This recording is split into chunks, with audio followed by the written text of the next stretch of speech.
तो प्यारे विद्यार्थियों, यहाँ से आप लोग देख सकते हो हमारे पास में आ चुका है मध्य प्रदेश अर्धवार्षिक परीक्षा 2023-24 कक्षा 12वीं का आपका हिंदी विषय का पूरा क्वेश्चन पेपर और इसका फुल सॉल्यूशन। देखिएगा प्यारे विद्यार्थियों, आज मैं यहाँ से आपको पूरा का पूरा आपका जो अर्धवार्षिक परीक्षा का हिंदी विषय का क्वेश्चन पेपर है ना, वो पूरा का पूरा आपको बताने वाला हूँ। जी हाँ प्यारे विद्यार्थियों, क्योंकि हमारे पास में आपका 7 दिसंबर को होने वाला आपका हिंदी का पूरा कक्षा 12वीं का क्वेश्चन पेपर आ चुका है।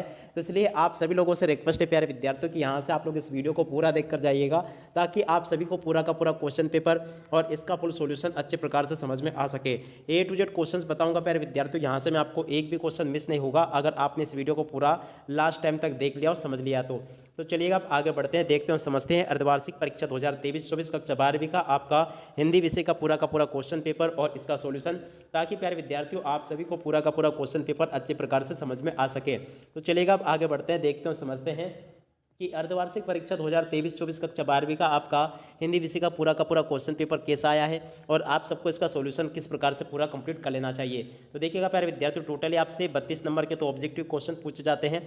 तो देखिएगा प्यारे विद्यार्थियों, ये तो हो गई आपकी बाकी की बात। अब चलेगा सीधा सीधा पॉइंट पे आते हैं और आपके पेपर को देखते हैं और समझते हैं कि आपका क्वेश्चन पेपर कैसा आपसे परीक्षाओं में पूछा जा रहा है। तो देखिएगा प्यारे विद्यार्थियों, ये रहा आपका पूरा का पूरा क्वेश्चन पेपर। आप लोग यहाँ से इसको देख लें और अच्छी प्रकार से समझ भी लेंगे। तो देखिएगा पहला क्वेश्चन पढ़ते हैं, सही विकल्प का चयन कर लिखिए। तो देखिएगा सही विकल्पों का चयन करके आपको लिखना है। पहला क्वेश्चन पढ़ते हैं, पतंग कविता इनमें से किसके लिए प्रसिद्ध है। तो देखिएगा प्यारे विद्यार्थियों, इसका उत्तर क्या लिख लेना आप सभी को, इसका उत्तर आप लोगों को लिख लेना बिंब विधान के लिए प्रसिद्ध है। उसके बाद में अगला क्वेश्चन पढ़ते हैं, कौन सा रस सहृदय के हृदय में उत्साह का भाव का संचार करता है। तो देखिएगा प्यारे विद्यार्थी, दूसरे नंबर का जो क्वेश्चन लिखा ना, इसका उत्तर क्या आ जाएगा, यहाँ से आप सभी लोगों को लिखना वीर रस, इसका राइट आंसर होगा। उसके बाद में तीसरे क्वेश्चन को पढ़ते हैं, बाजार दर्शन पाठ का केंद्रीय भाव है। तो देखिएगा तीसरा क्वेश्चन आपसे पूछा गया है, बाजार दर्शन जो पाठ है ना, इसका केंद्रीय भाव क्या होगा। तो यहाँ से आप लोगों को लिख लेना बाजारवाद, इसका केंद्रीय भाव होगा। उसके बाद में चौथा क्वेश्चन, वे अच्छा खेला परंतु हार गया, ये वाक्य है। तो देखिएगा चौथे नंबर का जो क्वेश्चन लिखा ना, ये कैसा वाक्य होगा, यहाँ से आप लोगों को बताना। तो ये एक संयुक्त वाक्य होगा। उसके बाद में पांचवा क्वेश्चन पढ़ते हैं, अतीत में दबे पांव पाठ के आधार पर कोठार किसके काम आता होगा। तो देखिएगा पांचवें नंबर का जो क्वेश्चन लिखा ना, इसका उत्तर आप लोगों को लिख लेना है अनाज जमा करने के लिए ये काम आता होगा, ये इसका राइट आंसर होगा।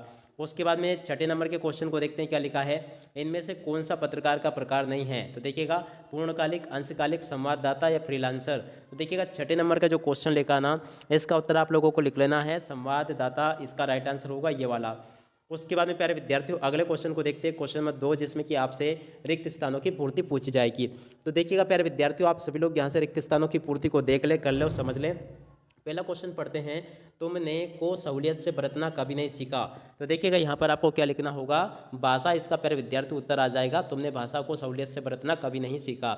उसके बाद में अगला क्वेश्चन, श्रृंगार काल का अन्य नाम है। तो देखिएगा श्रृंगार काल का अन्य नाम क्या है। तो यहाँ से आप लोगों को लिख लेना रीतिकाल होगा, यहाँ से आप लोग देख लें इसको। उसके बाद में काव्य में बिंब को माना जाता है। तो देखिएगा काव्य में बिंब को क्या माना जाता है, यहाँ से आप लोगों को बताना है। पहला मैंने आपको बता दिया, दूसरा मैंने आपको बता दिया। अब इसका उत्तर आ जाएगा शब्द चित्र। क्या लिखना है यहाँ से आपको, शब्द चित्र। उसके बाद में चौथा क्वेश्चन, बाजार में एक है। तो देखिएगा बाजार में क्या है, इसका उत्तर आप लोगों को लिख लेना एक जादू है। क्या लिखोगे आप लोग, जादू। उसके बाद में पांचवा क्वेश्चन, जब एक ही शब्द की पुनरावृत्ति होती है तो उसे शब्द युग्म कहते हैं। तो देखिएगा दूसरे नंबर का जो क्वेश्चन लिखा है प्यारे विद्यार्थियों, यहाँ से आप सभी लोगों को देख लेना है और इसको समझ लेना है। और इसको क्या कहते हैं, पुनरुक्त शब्द युग्म। क्या लिखोगे यहाँ से आप लोग, पुनरुक्त, और उसके बाद में शब्द युग्म, इसका राइट आंसर होगा। तो यहाँ से लिख ले पुनरुक्त शब्द युग्म, उसका राइट आंसर होगा। उसके बाद में अगले क्वेश्चन को पढ़ते हैं, क्या लिखा है यहाँ पर भी, ये मैंने आपको बता दिया। छठे क्वेश्चन को पढ़ते हैं, आप लोगों की देखा देखी सेक्शन की घड़ी भी हो गई, क्या हो गई। तो देखिएगा यहाँ से आप लोगों को लिखना है सुस्त हो गई। उसके बाद में सातवां क्वेश्चन पढ़ते हैं, संपादकीय को की आवाज़ माना जाता है। तो देखिएगा सातवें नंबर का जो क्वेश्चन लिखा ना, इसमें आप लोगों को लिखना है संपादकीय को किसकी आवाज़ माना जाता है। तो यहाँ से आप लोगों को लिख लेना है अखबार की आवाज़ इसको माना जाता है। क्या लिखोगे आप लोग यहाँ से, इसको अखबार की आवाज़ इसको माना जाता है। उसके बाद में अगला क्वेश्चन पढ़ते हैं। तो देखिएगा जोड़ी ये यहाँ पर आपसे पूछी गई है, जोड़ी के मिलान को आप लोग समझ लेंगे यहाँ से। तो देखिएगा जोड़ी के मिलान कैसे करोगे आप सब लोग, पहले नंबर की जो जोड़ी लिखी है ना, कविता के बहाने, इसकी जोड़ी के मिलान जा से कर लेना, कुंवर नारायण से। और दूसरे नंबर पे जो लिखा ना महाकाव्य, इसकी जोड़ी का मिलान किससे करना आपको, कामायनी से। महाकाव्य की जोड़ी का मिलान किससे हो जाएगा, कामायनी से। और उसके बाद में तीसरे नंबर पर जो लिखा ना भक्तिन, भक्तिन की जोड़ी का मिलान किससे कर लेना, महाकाव्य से।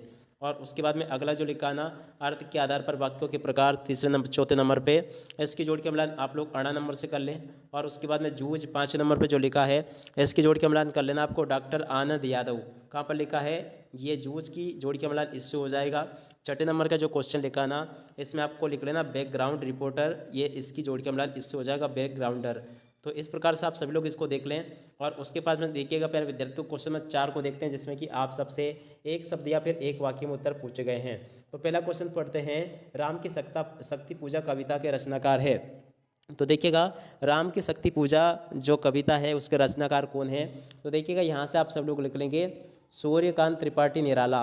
तो यहाँ से आप लोग लिख लें सूर्यकांत त्रिपाठी, यहाँ से आप लोगों को लिख लेना सूर्यकांत त्रिपाठी। और उसके बाद में निराला इसका राइट आंसर आ जाएगा। तो यहाँ से आप लोग लिख लें इसको पूरा का पूरा, ये मैंने आपको बता दिया।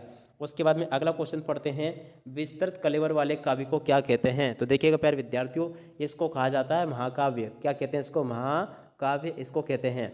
उसके बाद में अगला क्वेश्चन, एकांकी में कितने अंक होते हैं। तो देखिएगा प्यारे विद्यार्थियों ये तो आप सभी लोगों को पता होता है, एकांकी में 1 अंक होता है।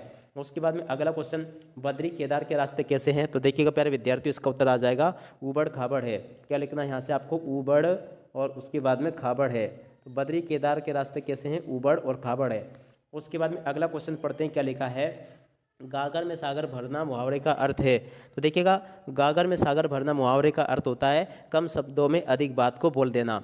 उसके बाद में अगला क्वेश्चन छठे नंबर का, जिसमें कि पूछा है, रोजी रोटी की तलाश में आए यशोधर पंथ की शरण किसने दी। तो देखिएगा किसने दी थी? किशन दा ने। किसने दी? किशन दा ने शरण दी थी। उसके बाद में अगला क्वेश्चन पढ़ते हैं, क्या लिखा है यहाँ पर? लिखा है HTML का फुल फॉर्म क्या है। तो देखिएगा HTML का फुल फॉर्म होता है हाइपर टेक्स्ट मार्कअप लैंग्वेज। यहाँ से आपको मैं बता देता हूँ क्या लिखना है, हाइपर टेक्स्ट और इसके बाद में मार्क और उसके बाद में अप और उसके बाद में लैंग्वेज, ये इसका नाम होगा। तो यहाँ से आप लोग लिख लें इसको पूरा का पूरा। और उसके बाद में अगले क्वेश्चन को पढ़ते हैं, क्या लिखा है यहाँ पर? आपको सत्य सत्य दिए गए हैं तो आप लोग इनको भी देख लेंगे। पहले नंबर के क्वेश्चन को पढ़ते हैं, जिसमें कि लिखा है, बच्चे दिशाओं को ढपली की तरह बजाते हैं। तो देखिएगा बिल्कुल आपका क्या होगा? असत्य हो जाएगा। उसके बाद में गेय मुक्तक को प्रगीत भी कहा जाता है। तो देखिएगा ये आपका सत्य होगा। अगला क्वेश्चन, सीरीज को अवभूत कहा गया है। तो देखिएगा ये आपका क्या होगा? तीसरे नंबर का क्वेश्चन, ये आपका असत्य होगा। उसके बाद में अगला क्वेश्चन देखते हैं, क्या लिखा है, लोकोक्ति को कहावत भी कहते हैं। तो देखिएगा ये भी आपका सत्य होगा। आप लोग इस प्रकार से देख लेंगे। अगला 5वां क्वेश्चन देखते हैं। तो देखिएगा यहाँ पर जो जो क्वेश्चंस बता रहा हूँ ना आप सब लोग इसको देख लें। तो देखिएगा प्यारे विद्यार्थी यहाँ तक के सभी क्वेश्चंस मैंने आपको बता दिए। 5वां क्वेश्चन देखते हैं। तो देखिएगा 5वां भी आपका सत्य हो जाएगा। उसके बाद में छठा देखते हैं। तो छठे नंबर का क्वेश्चन आपका असत्य होगा। तो ऐसे आप सब लोग देख लें इनको। उसके बाद में देखिएगा बाकी के क्वेश्चन आपसे पूछे गए हैं परीक्षाओं में, आप सब लोग देख लेंगे इनको। देखिएगा शीतलवाणी में आग होने से क्या अभिप्राय है, अगला क्वेश्चन ये लिखा है। इसके बाद में आगे क्वेश्चन ये लिखे हैं। तो आप सभी लोग प्यारे विद्यार्थियों यहाँ तक के क्वेश्चंस को देख लें और A to Z in questions को समझ लीजिएगा। A to Z क्वेश्चन प्यारे विद्यार्थियों आपके पेपर में ऐसे कैसे पूछे गए हैं, जैसा कि मैंने आपको यहाँ से बताया। तो आप सब लोग इनको अच्छी प्रकार से नोट कर लें। टोटली आपको पेपर में परीक्षाओं में इसी प्रकार के क्वेश्चन पूछे जाएंगे, जैसा कि मैं आपको यहाँ से बता रहा हूँ।